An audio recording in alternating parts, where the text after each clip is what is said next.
welcome to each one of you. This is the Naomi Talk Show with yours truly, Liz Kenya, and kama kawaida, I'd like to appreciate each one of you that has become part of the big family that we are. Asanteni sana sana, and may the Lord bless you. To anyone coming across our content for the very first time, this is a place you get 3 things from whatever you get to watch in our channel. You'll be equipped, you'll be inspired, and you'll be educated to do life in the best way that God intended for each one of us. Because He has the manual of how we ought to do life. So today, I'm feeling excited, feeling very relaxed. Unaona hata sina notebook, sina kalamu, sina. Today, tunaongelelea a very interesting topic. The nanny dilemma. Sijui kama tufanye drum rolls. The season is fast approaching. Sijui kama wako wamekupea notice. Nakwambia, by the way, madhe, naenda Christmas, naenda tarehe 1 Disemba. Ujui kama anarudi, meanza kushikwa na kafiva. So mothers, let's gather here and share our experiences. Of course, I have an amazing lady. This lady, she runs, of course, an institution, not just a bureau. She'll explain that further. And of course, even her, she's had her own fair of challenges with nannies. So mutazisikiza, msikie kama zetu zina relate na zenu kidogo. Alafu we get to know how to navigate through that phase. Because really, at the end of the day, hawa ni wakupita, wewe ndio mwenyeji, you don't need to have that fever. Probably you're wondering, what do you mean? Yeah, we've been there, we've done all those things, we've cried, we've done everything, but relax. Everything will be fine. Karibu sana.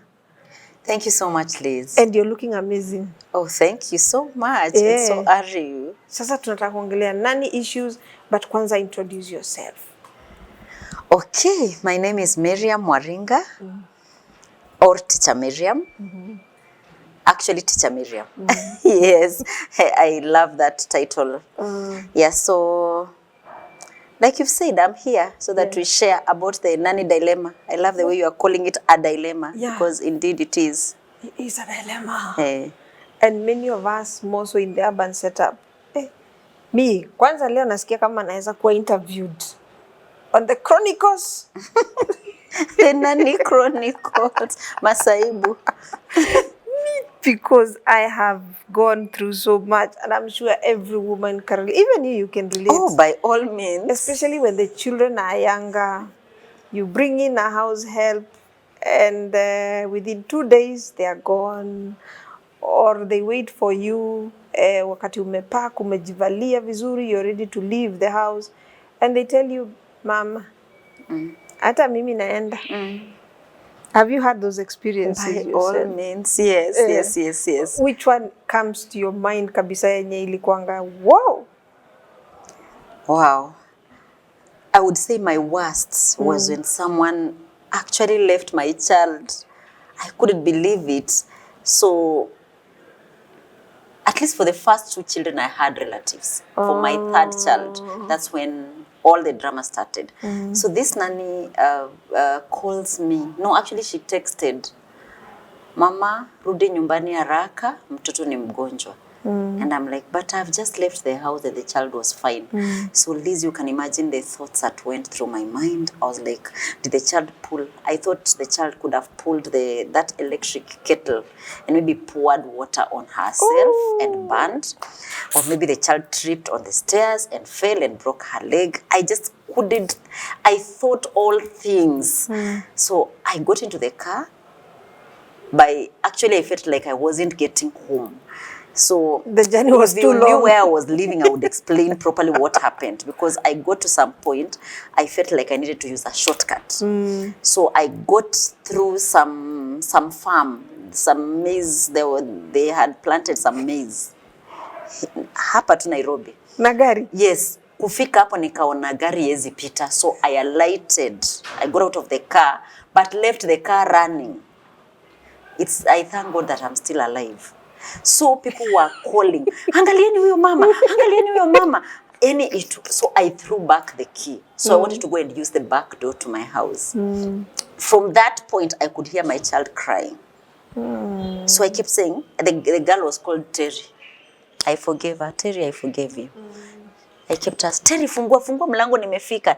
And there was no one opening the door. Because I'm assuming she's still there. So I just pushed the door, the small back door, and it opened. I found my little girl there. Oh my God. And she just looked at me. She was just learning how to talk. Mommy, auntie, pinch. So, and she's light. So I could see red marks on her cheek. So I was like, Auntie Pinch, is that the sickness that was being called for? So I still kept calling, Terry, where are you? Mtoto ako na nini? And there was no one to answer.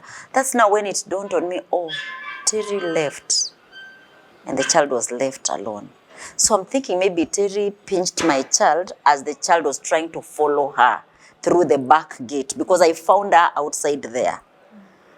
So I still, even with that, I still kept looking for Terry. So I looked around all over the house, there was no Terry. So I picked my child, put her on bed, started examining her, checking everything is fine. I could only see that one mark, the red mark on her cheek. So, you know the way you sink, I just sank. I was like, okay, so the car is out there. I mean, like now the day has ended just like that. The child is so terrified, I can't leave her alone again. So clearly, and I know every mother has a story, but that was my worst. I couldn't think someone could leave a child. For me, I remember I cried. The first nanny I had stayed with us for 4 years because she came before I delivered. And she stayed with us for another 2 years. So the day we couldn't exist in the same house, she had to leave. And the first thing I did was just to cry because I didn't know where to begin. No. My house was always neat. My daughter was always clean. She was well fed. And I'm here wondering, okay, So all this where, falls on me. where do I exactly begin? And I cried. I felt disoriented. The first thing that rang in my head was to pick my daughter, take her to the village. But then I was like, because that's what naturally most of us think about. We will pick the girl or the child, take them to the village, and somehow we are able you get a bit of sanity to do life. Yeah. But from your own experience, now that both of us, I think we have outgrown some of those challenges, speaking to the younger mother, would you recommend them taking their child to the village simply because of this nanny dilemma that they are going through? Oh no, not. I wouldn't, honestly. And even as we are talking, I keep thinking about the word nanny, the term nanny. I'm even wondering if we employ nannies, because I think we don't employ nannies. And I think that's where the rain starts beating us, from the word go, please. Maybe we employ then. we don't employ nannies, we employ people. We just employ people. I don't know, I want to be nice, so I just think we just pick people. And actually, I think we employ people who feel like they actually don't even come in because that is what they want to do, Liz. Yes. Honestly. They don't come in because that's what they want to do. Even the ones we are sent for by our mothers from the village, you will be told, kuna huyu msichana wa nani ameacha shule, ama ameshindwa shule, chukua. Sasa, is that a nanny really? Who is a nanny? By the way, okay, let's begin from there. So who is a nanny? Probably the ones you're calling nannies are not even nannies in the first place. Because a nanny is like a caregiver. Yes. And in the context of childcare, a nanny is someone coming in to care, to help care for a child. You know? And the people we employ, Liz, me and you know that they don't come in to do that. You know me, I worked as a nanny, Liz. Oh. Now me, I didn't work as a nanny. Now I was that person. That person who is not a nanny. When I was being employed, before I joined campus, I was told that I'm going to be taking care of a child for this couple that they were both teachers. So I came in to take care of their youngest child. And it was in the village. And they had a shop. Of course, that means since it's in the village, they also had a farm. So Liz, since they had a shop, sometimes I would be working, I would have to wake up early, very early, sometimes as early as 3 a.m. to receive milk to sell in the shop. Okay? I would also be managing the shop when they go to school, right? Then I'll be checking on the child. Then I'll realize there is no water. So I would now close and go with the child to go and fetch water. Wow. Okay? You're a superwoman. I know, right? So maybe that explains a bit of empathy that I have for these nannies. Because then on Saturdays, because now Saturdays we are all home. So if it is going to the farm, I would actually now go to the farm with them. So clearly, what was I? Would you call me a nanny? I'm not a nanny because I don't even know my job description. And it's the same things we do. So you bring in the nanny, or the person you are calling a nanny. They come in.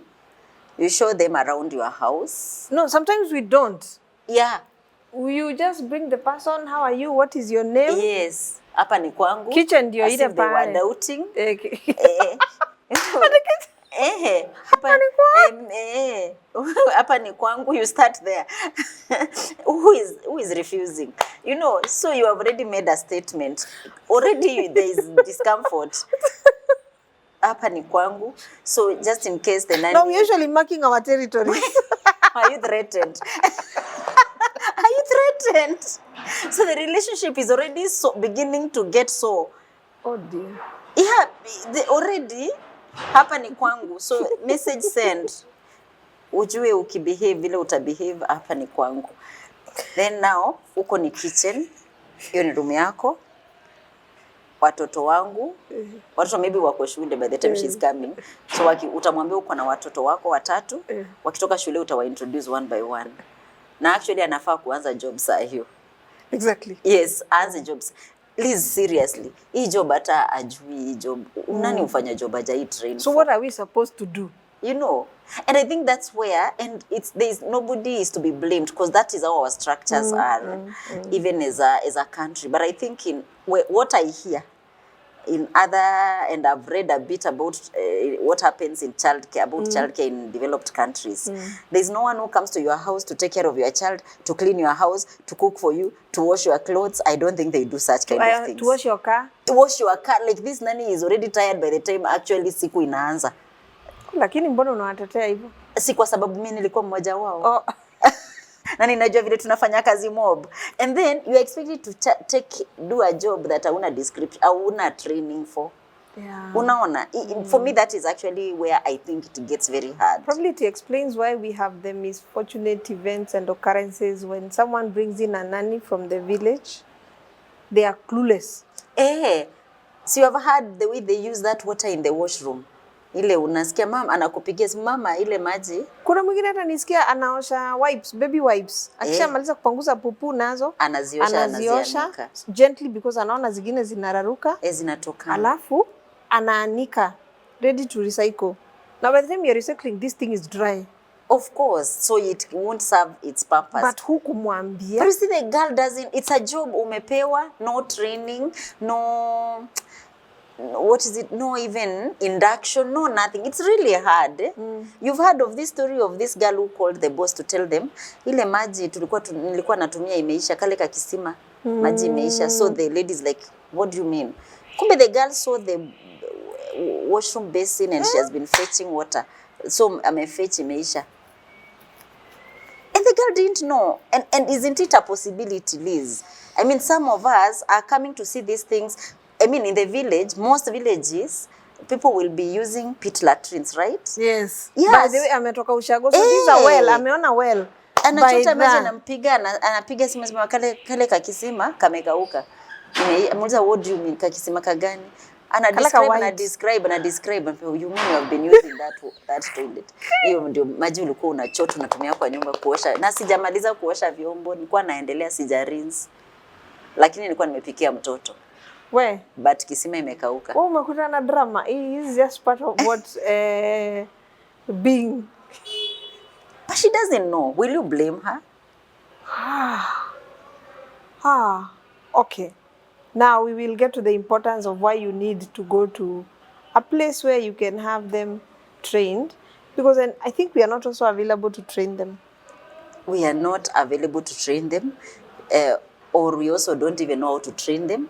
Because this life is interesting. You know, like you don't even know what to train, because even you started running your own home. You have been learning on the job. You learned how to become a mother on the job, learned how to become a wife on the job. You had to be a mother for you to learn how to be a mother, right? Sasa hapa sasa juu tumekuwa wahenga sisi, sasa wawili ni wahenga hapa, tuko na experience, tumepitia. How would you recommend a young mother bringing a house girl for the first time to orientate their nanny? Okay, their domestic help. Yes, because bado hatujaanza kuandika nannies. Si tunaandikanga DMs, wanaitwa domestic managers. Because this girl is to organize your food in your home, clean your clothes, keep the home clean. Go do shopping, by the way. Yeah, they do so much. They do so much. So they don't qualify to be called nannies, because a nanny is to care for children. Yeah, they don't qualify to be nannies. So now take us through what this mother, who has probably a 3 months baby, bringing in a domestic manager for the first time. How can they go through the process to make this lady comfortable and pick up the job? Wow. Oh, that's a very interesting question, Liz. You've taken me back then, you know, and the way at that point we wanted to be given the ones coming from the village, because tunasema how they are not corrupted, you know. So your mother sends you and tells you that one utakaa na yeye kabisa, and you are ready kukaa na yeye kabisa, but it doesn't happen. So I think first of all, it's usually just such a challenge that as young mothers you have to leave your child at that age. It's not easy, but we have to work, and so we can't blame anyone. So now your maternity leave is over and you need to go back to work.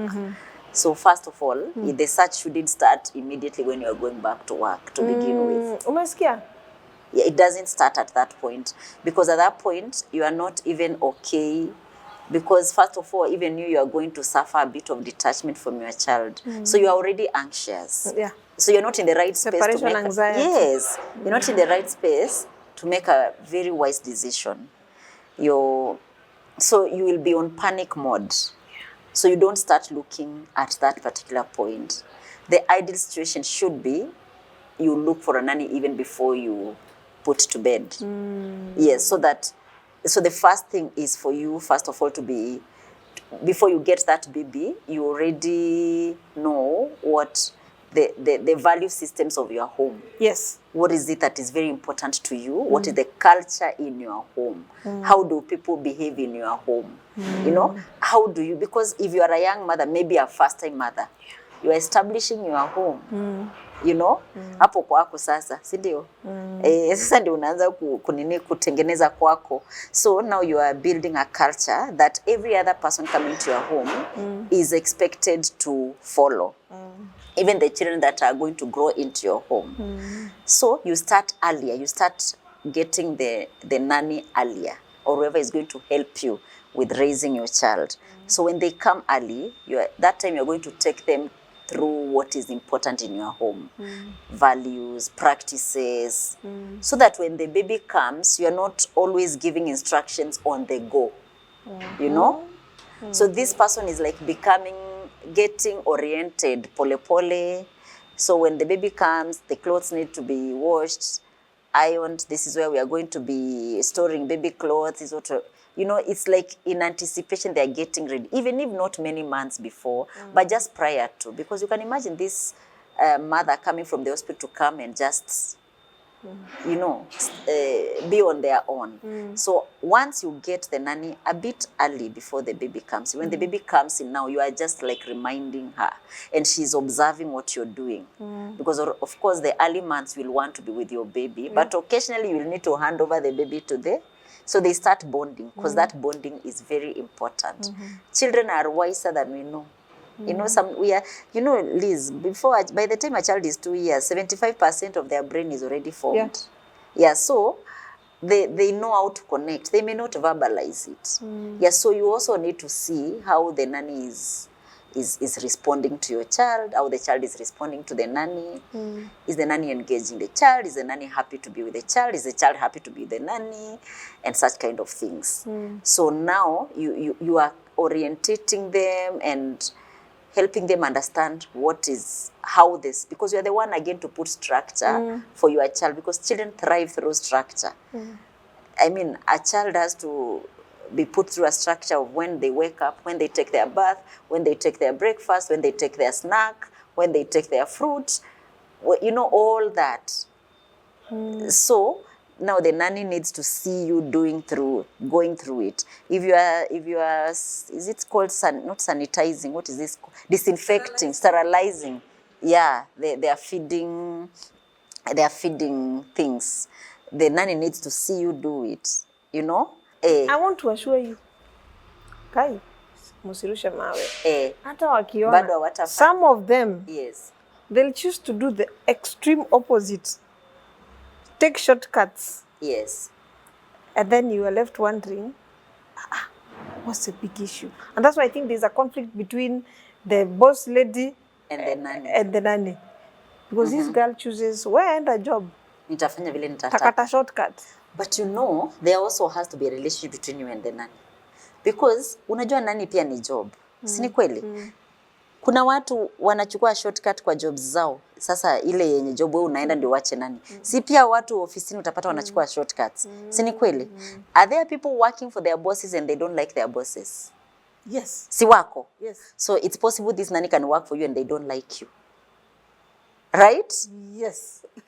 Are there people who get offended when their bosses are giving them instructions? Anazinyika. Anaona sijui kitu nafanya. Si ni kweli? So unajua unaweza kuunaambia nani na anakuangalia, you think I don't know what I'm doing. So human beings tuna thrive on relationships. Lazima tujel Liz. Ndio tukijel sitataka kukukwaza. Si ni kweli? Lakini kama kuna hizo tensions, ushaniazia hapa ni kwangu. Na hapa ufai ku. And that is my husband. Surely, what do you mean? Yes, yani you are introducing all.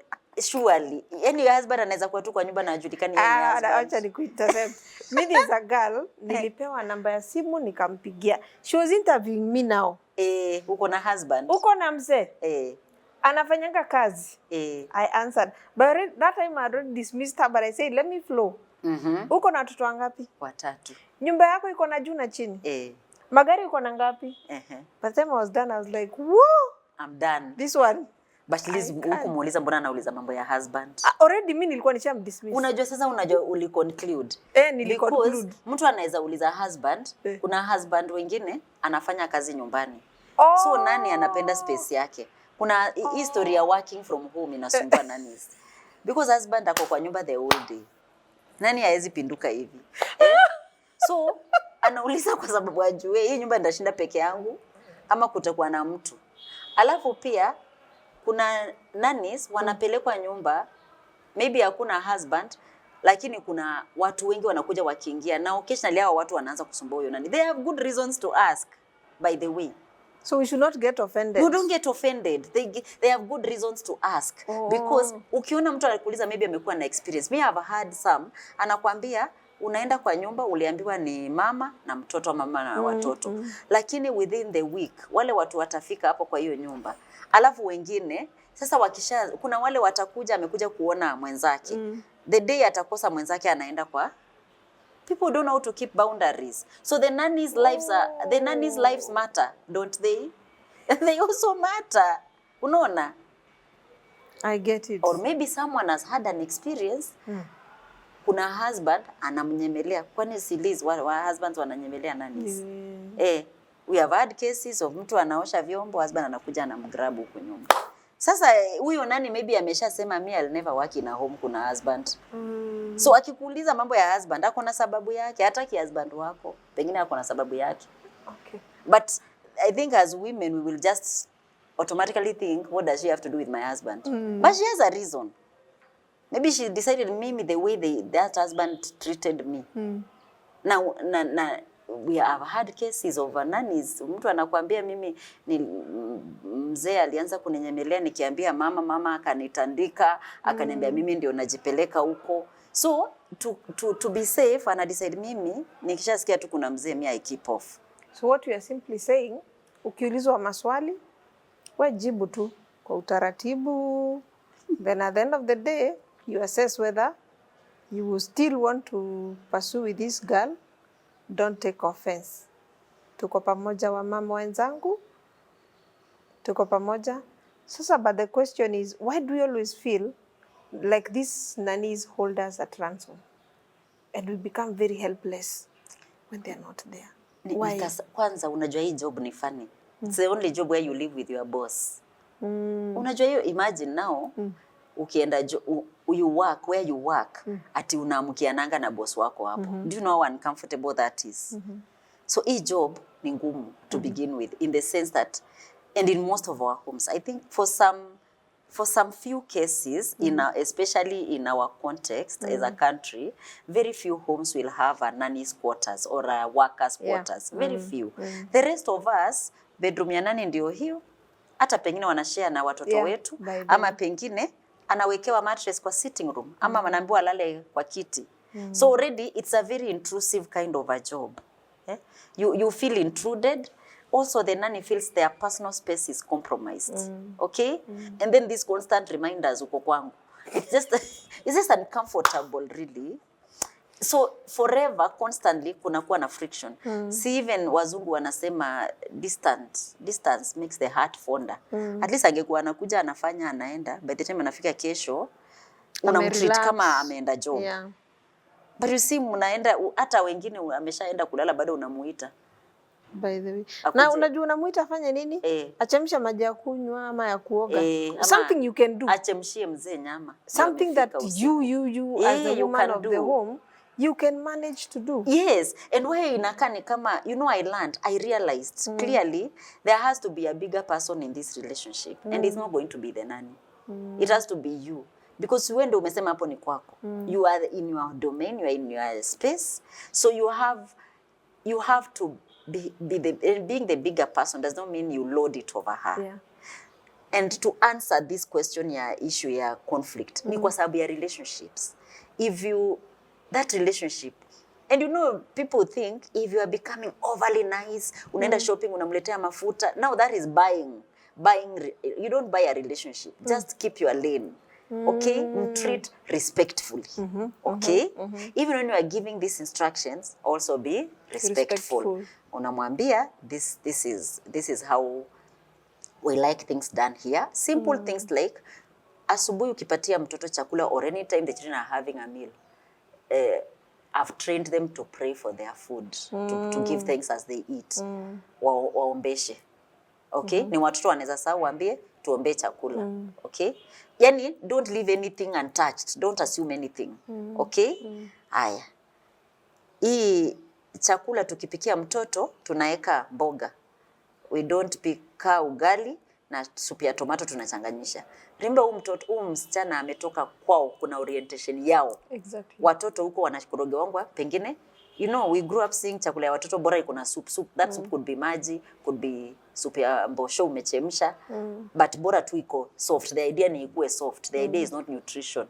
So it is you now to start telling the child, the nanny, the importance of, why do I need you to mash the beans, mix them with the viazi, and add a spinach?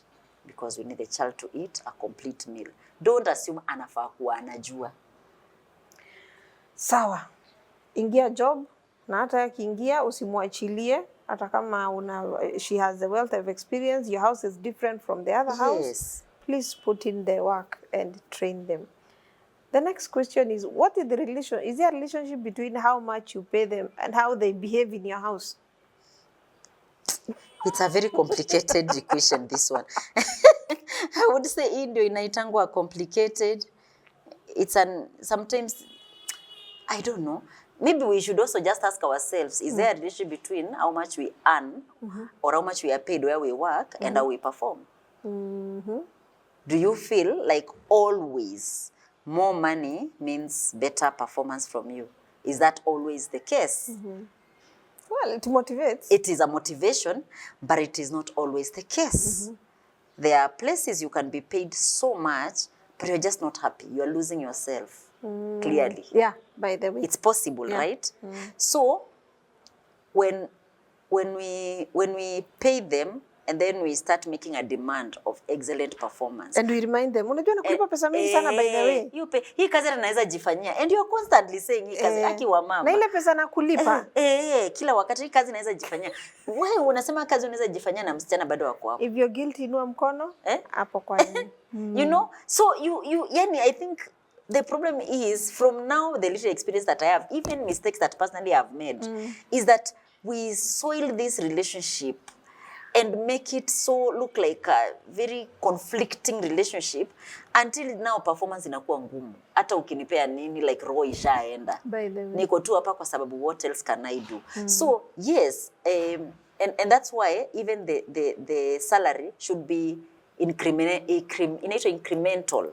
So you are not giving me mara moja hivi ndio nishtuke nikuwe obliged to work, because again I can only perform to the level of my skill and knowledge. Even if you give me $1 million and you're giving me a task I'm not equipped for, I will just not perform. Exactly. I will just not perform. Yeah. But if you give me a remuneration equivalent to my what the job you feel you have given me, right? Alafu as you observe me, sikuna kuanga na appraisals at a job. Ukini appraise I'm doing well, unaniongezea tu, inani motivate. Sini kweli. And then we need to be having meetings, not meetings za quarrels kila wakati. Nikakwambia upanguze ukuta, hujapanguza ukuta. Nikakwambia hii sijui inafaa kufanywa nini. Yani is that how you are instructed at work surely? Job boss wako anaingia tu anaanza, nani iko wapi ile report? Nikakwambia wewe naona kazi utaki, naona kazi imekutosha. You know that's how we talk to them. Naona mtu hataki kazi hapa. Umefura kichwa. Chakula yangu unakula hapa. You know, when you talk with that kind of animosity, jameni, you are never going to have, it is never going to work. So the same way Liz, unaitangwa kwa meeting job, unaambiwa this is where we are and this is where we are going. It's the same way you need to call your nanny. So far you have been in my house for 2 weeks. You have been taking care of my children. Is there anything you have observed that you think I need to address?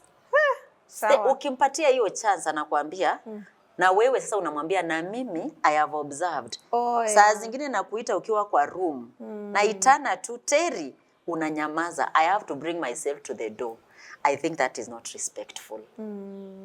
As opposed to na kuitanga umenyamazia kwa hiyo room, unalipa rent hiyo room. Ushaeka animosity. By the way. So relationship, unakaa na mtu kwa nyumba but relationship ni tense. Ataperform aje na utamwachia mtoto hapo. Lakini hapo kwa kuongeza mshahara, tuseme amekaa 5 years, alikuja mtoto akiwa mdogo, mtoto ameenda shule.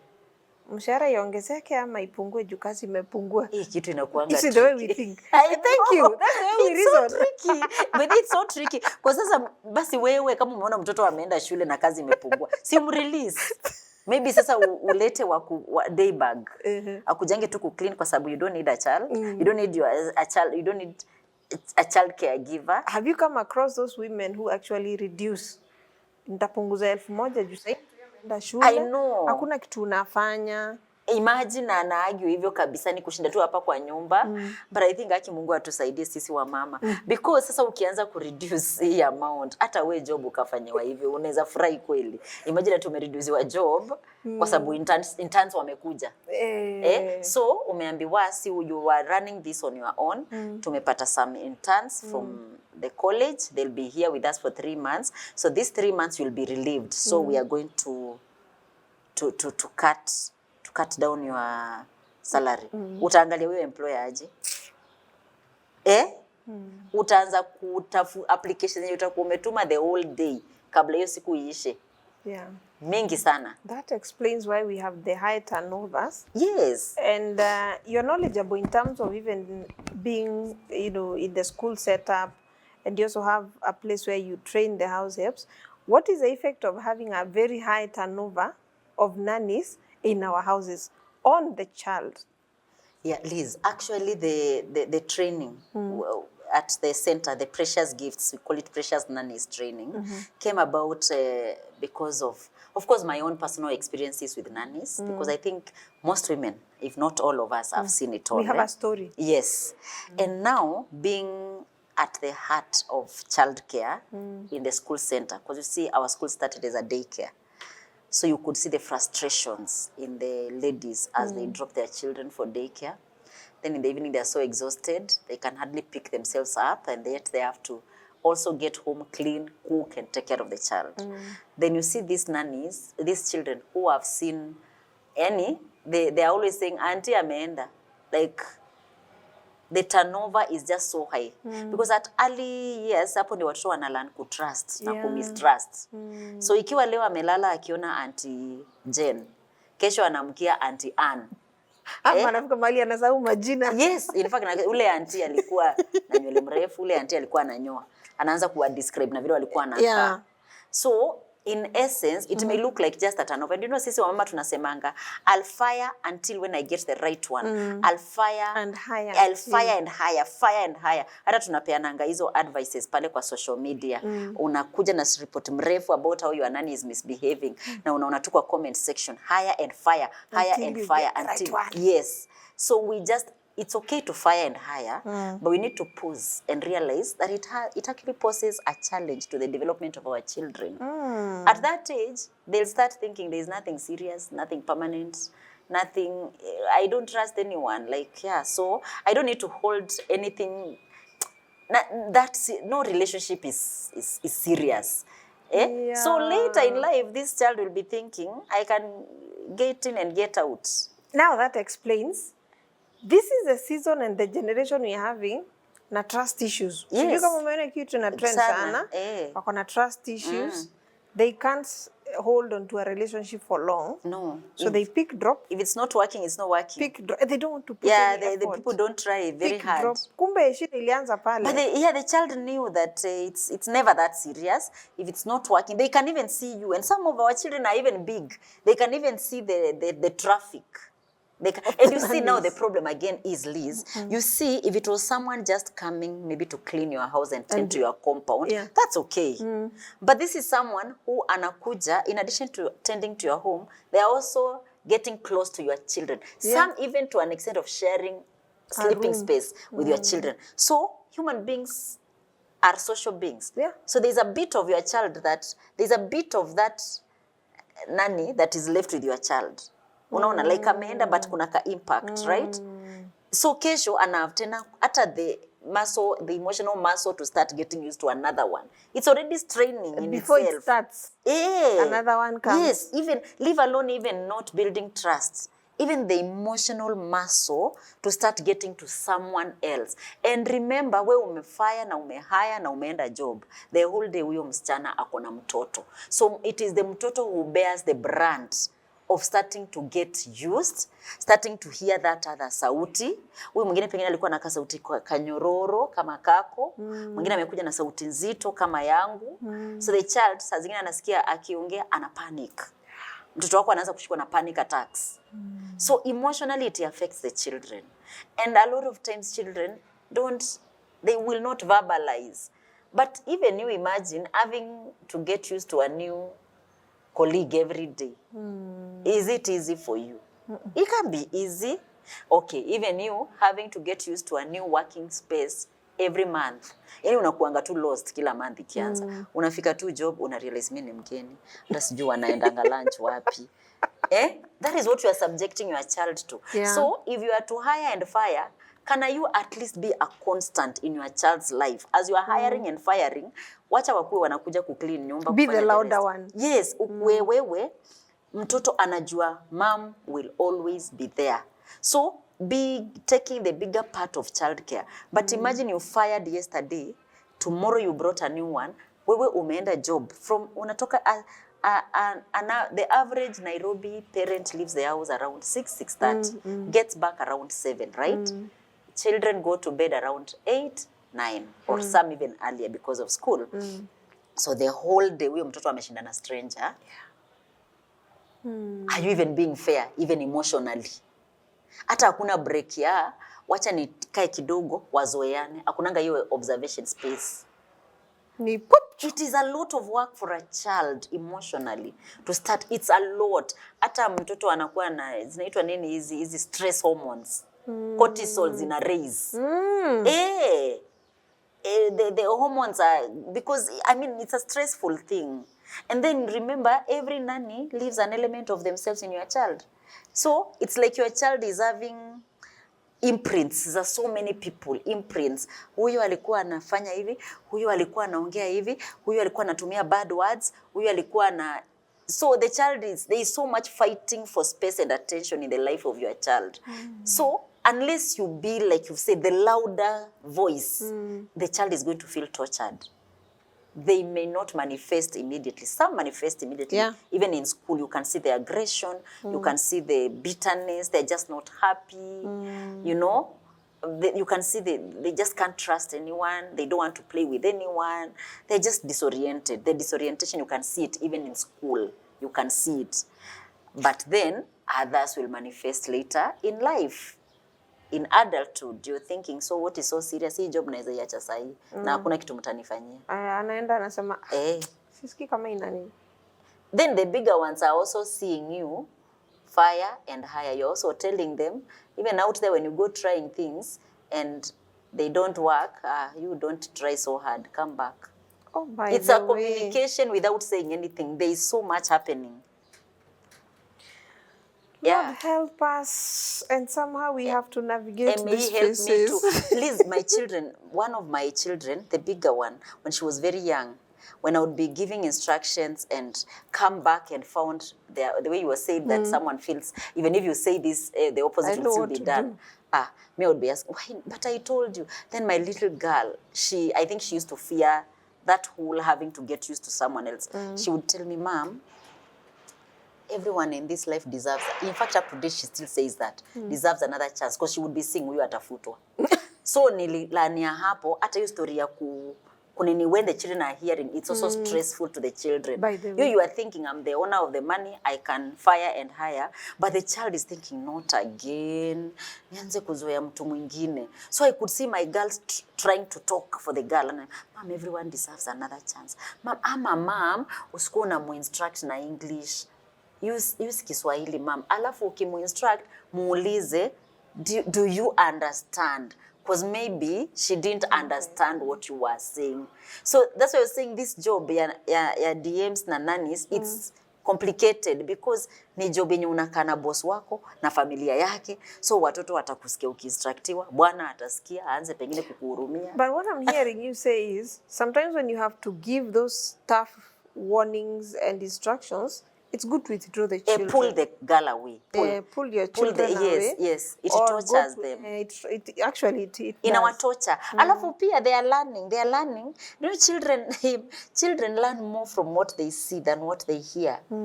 It's monkey see, monkey do. So baadaye huyu mtoto si bado atakuwa leader somewhere. Huyu mtoto pia yes atakuwa in a position where she can lord it over people. That is why they come to school. Na I had a child in school who would even like hata anaweza make mistake, alafu anakuambia, it's not me who will be quarreled, it's you. Anaambia mwalimu hivyo. Ashajua the mother quarrels. So, na anajua the mother quarrels people who are below. So, kwa huyu mtoto, mother is everything. Ako juu ya kila mtu, so anaweza quarrel everyone. Because amesikia hiyo mambo inafanyika hapo nyumbani, anaona mama yake ni kama ni tyrant. She will land here at this school and she will put all of you in your space. So wewe sign diary yangu na ukisema nilikuwa na bad day, wewe tu ndio utakuwa quarreled. So you are also removing responsibility from your children. Imagine wanasikia ukiuliza msichana, na hizi vyombo hazijatolewa hapa, nitakuwa na shida kuongea. What are you telling the children? Hiyo kutoa vyombo ni kazi ya mtu mwingine. And you know they hear, remember the nanny is never going to be the age of your children again. By the way. So even the value of respect. Hakuna. So ni sisi tu wa mama, Mungu atusaidie, we rethink. Tujiite tu mkutano, realize even as you are having this nanny in your home, bado unalea. Bado unalea. Huyu ataenda. Si umetuambia tu sasa huyu anapita. Wewe tu ndio the main person. Wewe ndio the main character in this movie. Wakishaenda, wewe mwenyewe, what you have been left with, will you handle it? Si kuna watu wanahip vyombo kwa sink, nani akipotea, akienda tu off. Mpaka mbu January watu wanakuwa kwa madirisha hivi. Amefika huko test, unaweza tuma fare hata mara 2. Mimi kuna mwingine nilitumia fare after kutuma fare akakaka kidogo akaniambia mtoto wake mjukuu wake the daughter had a child amechomeka. I think hata alitafuta tu picha akanitumia kuchomeka, so anataka 3k akuje. Sasa nimeshatuma fare. Remember alitoka na fare na shopping na kila kitu akienda Christmas. But sasa anataka fare tena ingine akuje. That time utatuma tu hiyo fare tena. Utatuma. Unatuma fare na bado after kutuma fare nikaambiwa tena mtoto amechomeka mkono. Kama anakuwa mteja. Nikatuma 3k. Akakuja enyewe they live with scars. There's a lady who was telling me, neighbor yake msichana ikifika around November anaanza kumuuliza, by the way, salon unaendanga wapi? Unaanza kumtreat vizuri. You go to the salon and tell me how much they charge you, I'll pay. Yes. But January uko. Ndio uko na kala ka pressure ka uko kwa dirisha unaangalia. April uko zile za you know I can fire you. Towards December unaanza umetulia, you are becoming very nice. How are your children, by the way? I know. And your mom. Na mama yako? So be nice throughout. I think you should be nice throughout.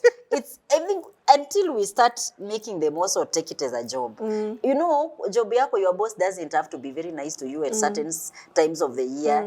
It's nothing personal, it's work. Only that now this one is someone taking care of your most precious possession. So you find it getting personal, almost spilling over to like, sasa mnaanza kukua family.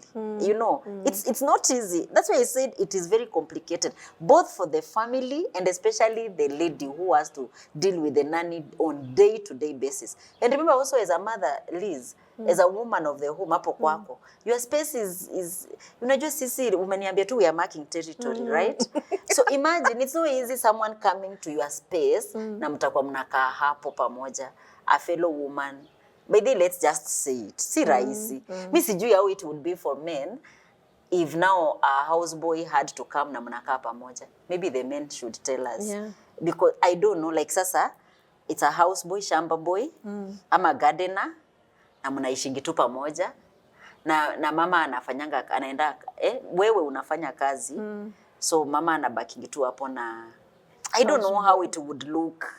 I don't know. Na si kukaa ati anakuja na report anafanya gardening anaenda ako hapo kwa nyumba throughout. So there is that aspect of also space.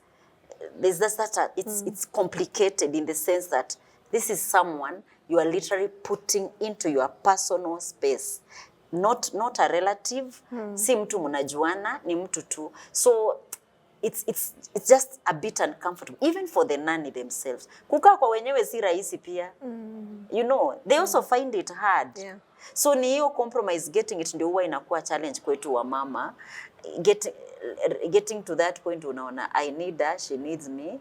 And again, I also need her to take it as a job. I also need to take her as an employee. She's not my child, she's not my sister, but she's helping me do things I can't do, so she's very important. Ni ngumu. So a delicate balance. It's a very delicate balance. Maintain the boss lady position, but still be user-friendly for the girl to approach you and let you know, wow, okay.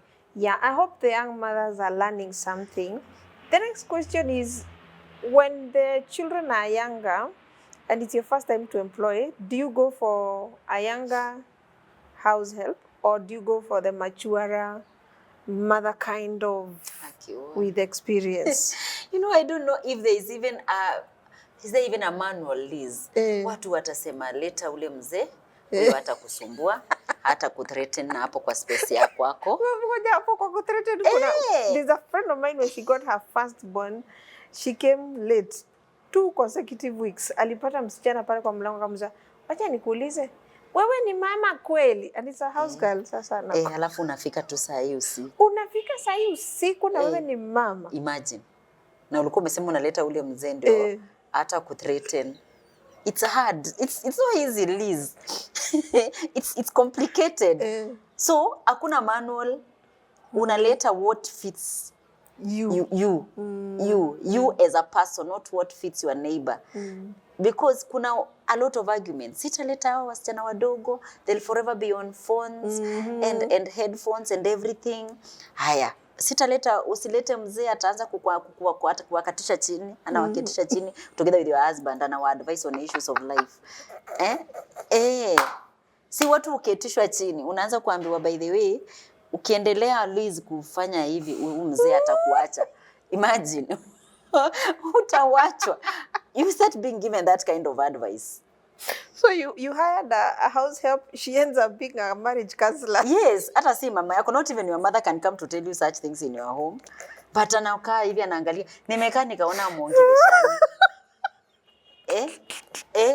Nimekaa nikaona amuongeleshani. Si shida iko wapi? Wewe ukiendelea hivi, huyo mzee atatoroka. So you get so lost in your own home. Na wewe ulikuwa unatafuta ule mzee asikuthreaten. Now you understand why it's called nani dilemma. It's a dilemma indeed. It's such a dilemma. You get the younger one, ako mbio. The speed you cannot handle. It's so fast. And unajua hii dilemma ni dilemma kabisa because Liz ina threaten maisha ya kila mtu hapo kwa hiyo nyumba. Everyone is mzee hata ajui ataangalia side gani. It's a confusion. Akijaribu kuangalia atashtukia ameuliza niliona. I had a friend who told me she came from work. This issue of working from home, and that's why I told you wacha waulize kama mzee anafanyia kazi nyumbani. So this guy was working from home. So this lady comes from work. Anapata the young girl they had employed as a nanny. Sasa si mzee anaendelea kuwork kwa laptop, ako kwa meza. Basi curtains ziko kama hapa nyuma. So the girl kamesongesha kiti yenye mzee amekalia, kamekanyaga huku juu, kanavuruta curtains. She's a young girl. So she's closing the curtains. The girl ana ubaya tu. Si anafunga curtains usiku imeingia. So the lady tells me, na mtu amekaa tu hapo anaangalia mtu. That means you are annoyed at the husband for sitting there to allow someone to close curtains? Or who are you annoyed at? Are you annoyed at the girl? Did you tell the girl that when mzee is seated there, wachana na yeye akiona kumekuwa usiku atafunga curtains? Because the girl may be so innocent. Ameona curtains, mbu zinaingia, wacha nifunge. Na ni mfupi. Si atakanyaga kiti. When you're looking for house helps, what you're simply saying, whether old or young, the shoe wearer knows where the shoe pinches most. And you tell what you want. You say you communicate without fear or favor. Communicate your expectations. Make your rules known. Yes, sema curtains ikikuwa usiku zisifungwe. The spaces and the boundaries you want kept, please communicate them. And early in advance. Don't make them to look like it's obvious. It's not obvious. Because these people are also coming from spaces where what you see as normal is not normal. Yeah. And what you see as abnormal kwako, to them it is very, very much just communicate. Normal. What do you expect her to do? Yes. And what are you going to do? Okay? Mwingine atakuja aone mnapika nini indomie for supper. Aseme hii ni nini unapikia mzee? Ajipeleke jikoni apike ugali. Because mwanaume ni ugali. Right? Na wewe utaanza kusinyika, ameambiwa na nani. So communicate. If you're the one going to be doing the family meals, just say in advance, I will be doing the cooking. Okay? Because mtaanza kusumbuana over small things. Na yeye anatoa kwa within their jurisdiction. So you communicate and communicate respectfully. Again, si communicate like you are doubting yourself. Mzee akiingia utoweke kabisa sitting room. Usikue hapa ukisikia tu that is a very funny instruction. Kwani mzee anaumana. So the girl will be wondering, this guy let me tell you why I asked someone that question. They told me, especially the foreigners, the nannies from across, you know how they go on their knees. So you can imagine your husband is coming home and the house girl is on their knees. Na wewe hujaienda on your knees. You've never gone on your knees. Hata bend. Friend, you'll get a little bit so unamwambia apote, utaki kuona akinama hapo. Exactly. So mwambie tu na mapema, huku kwetu hatuinamii watu. We have to bring this to a close. But I know you train these nannies and that's why you're on their defense this much. What would you tell a woman from the training place where you're training them? a woman who is coming for the first time to look for a nanny, and sometimes they don't know what they want. Okay, I know you've come across them. Yes. They have no idea, but they just want a good nanny. But as we've been talking, you've been able to pick what a good nanny should look like, what your relationship should be like. But you, from having worked with them, what would you advise a young mom who is now frantically looking for a nanny when she comes to your space, as we wind up in 2 minutes? All right. So, first of all, I'm not on their defense. I've just picked a lot of things. Nimepick. Unaona vile ukiwa train, you realize actually the things I've been judging them for all along the years. Kumbe ni such a big deal for them. And you actually realize they are equally lost. Just the same way you are stressed about getting the right person for your home, do you know they are also always also very concerned about getting the right family for themselves. Even them, it worries them. They also have that desire. See it, we assume they are bad people. Wako bado na hiyo desire. We have a few exceptional cases that are just the same way. Even in the workspace, we have people who are just bad. They will never do the right thing. They are there to frustrate others, so we have such people. But a good number of ladies looking for nanny work or domestic management work are people who actually want. In fact, I've had a lot of them telling me, mi sitaki kutoka kwa nyumba za watu, nikienda kwa ingine ati nimeingia hii this month, next month. Sitaki, mi nataka tu nipate mahali, nitulie tu vizuri, hata mi na watoto wangu nilee, hata mi nataka kusave niende college. They have ambitions, they have aspirations. So I think from the word go as a family, because I think whether we take it up as our responsibility as women, the truth is that this is someone coming to live with the whole family, including the man of the home and the children. So it's very important to decide together as a family what kind of a person you want to come into your space. Okay? You know, as women believe we should decide for our men. That's why unaambiwa usichukue huyo mwenye anakaa hivyo. You understand the way women talk, kuna ule mwenye yani just decide. Pengine pia mzee anaweza kuambia mwenye unamleta, mwambie asipanguze viatu zangu. Viatu nitajipanguzia. Asipige nguo zangu pasi, aangalie mtoto. Mimi niko tu sawa, nitajishughulikia. But we leave them out because we think it is none of their business. The children too. What kind of an auntie, we call them aunties, would you want? Utasikia katoto kadogo hata 2 years, an auntie who does not shout, an auntie who does not have a big voice, like my little girl. Constantly. She's now 10. She used to tell me, Mom, never bring an auntie who shaves their hair. And it was a big deal. There is a day I brought one, that child cried. Alianza kuscream kumwona kwa gate. Yes, so she's an important stakeholder in this whole decision. So nikamuuliza kwa nini? She thinks if you shave, anaona, but she looks like a boy. So ni kama maybe anaona, that's not an auntie. Because she was young then. So you see, she needs to know, you need also to know what the children are looking for. Now I have teens. The needs I had then are not the needs I have now. My teens, my son, who is a teen, tells me, Mom, do not bring young girls here. All the time. He is very constant. Even now that I mostly do with day bags, he will tell me, Mom, not young. Don't. So I understand at teenage, they want someone who is not very intrusive, who is not competing with them. Not someone who behaves like they are coming to compete with them. Not someone they cannot look up to. They need someone they can look up to and respect easily. So you need to also look at your family and the needs of your family at that stage. You need someone just to babysit. Now, for a child who bado haja learn speech, are you looking for someone who is quiet, amejinyamazia tu, nyumba ataosha vizuri, nguo atafua, apige pasi, aoshe mpaka ukuta, lakini haongei, mtoto wako ataongea siku gani? You understand? So you need to sit down and evaluate the needs of your family. Okay? Once you have evaluated the needs of your family, you're not going out there to pick anyone who is looking for housework because they have nothing else to do. You are very directed. Unajua what you are going for. If you are a mother or a family where the parents travel a lot, meaning your children are most of the time going to be in the hands of the nanny, are you going to look for someone who cannot make decisions for themselves? Someone who has to be told, do this, okay, tomorrow do this. So what happens if a child gets sick and you're away? Can this person make a decision to seek medical attention for your child? So in that case, you're looking for a nanny who is informed, who would know what to look out for if a child is falling sick, and who is quick in decision making. Okay? Yes, so what you're looking for, hakuna manual, but there is what your family needs. Yes. If you are a Christian family, who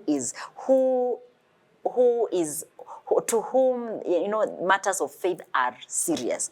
So are you considering a nanny of a different faith again? You see? So you will not, you know, cause so that hii conflict isianze kama ashafika. Amefika, ameanza kufundisha watoto, because watafundishana hata kama hata waeka watalan. They interact a lot, even maybe more than you. So there are people, you need to be very specific. What do you ascribe to, even religiously, even in matters of faith? Yeah. What will work for you? You know, you don't want someone who will start telling your children, even this Christmas you celebrate is a lie. Even Easter, there was no Jesus who died.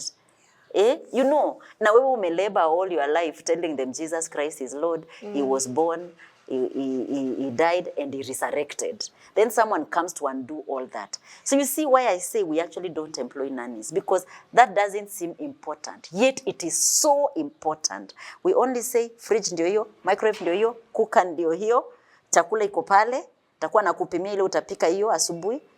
Na ukishaenda job, ameanza kuwaambia. Kuna mwingine alikuwa anaambia watoto, mtoto anakuambia shuleni, mimi siendi nyumbani. 3 p.m. mtoto anakataa kwenda nyumbani. Why? Until aliniambia, you know me, I can turn to a ghost and eat you up. Yet you didn't talk about such things.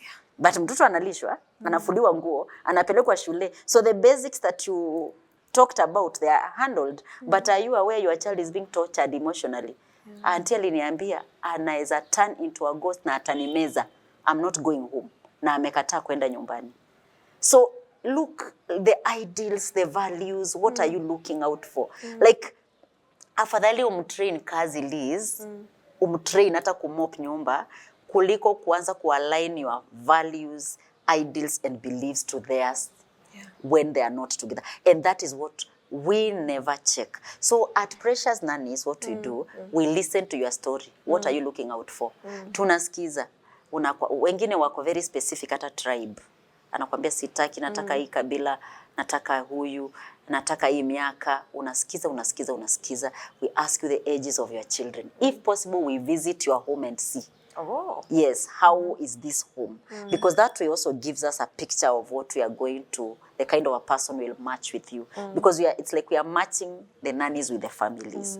So after that we come, and now, as you are training, you know this person, because we have space to even practice the skills that we are learning. There's a daycare center there, so you can see someone who is good with children. You can see someone who is good with cleaning. So there are people who, they may want to take up childcare because it's what is available, but that's not where their heart is. So if someone has young children, definitely that person is looking for a caregiver for their children. It's good for this nanny to be clean, but the big part is how interested genuinely are they with children. So you try to match that family. And then you also do follow-up. And the follow-up are not just for the boss. You also ask the nanny, how are you settling in your new home? Is everything okay? Is there anything you would want us to raise? If the employer allows you to visit again and check what is happening, you still visit and see, are they okay? And then now you are able to organize even someone to step in if the girl needs to go for off, so that you don't feed your children on junk just because the nanny is gone and there's no one to cook. Yeah. Wow. I hope to the young mothers you have learned something. But I think the biggest take home is, even as you're looking for someone to help you take care of that child, come from the place of what do you want first, so that you're not just going to pick anything and anyone or accommodate anything. And as she says, there are a few things that you may ignore here. There are spiritual values and all that have got a big effect on your child as the child is growing. But even when the house helps are there, please be the loudest voice in your child's ear. Because what they get to say sometimes may not be what you want to see in your child. So you begin to be very intentionally available and present as much as you can. Because when we understand that we're working in spaces that are demanding of us to be away sometimes, but when you come back, create quality time to be with your child so that constantly they can tell, my parent's voice is louder than whatever else the noise I'm hearing around me. And that way, you will be able to live in harmony. Your child, your house help, and even yourselves within that space, you'll be able to live in harmony. We truly hope that you've learned something. Well, it can never be fixed in a day sometimes. All of us have stories. We've blundered, we've made mistakes, we've tasted the good, the bad, and the ugly, but somehow we've weathered the storm. When it is too much on you as a young mother, please even speak to an older mother. Then you realize you're not unique. Your problem is not unique. We've been there, we've gone through it, and we've weathered the storm. Otherwise, God bless you. See you next time.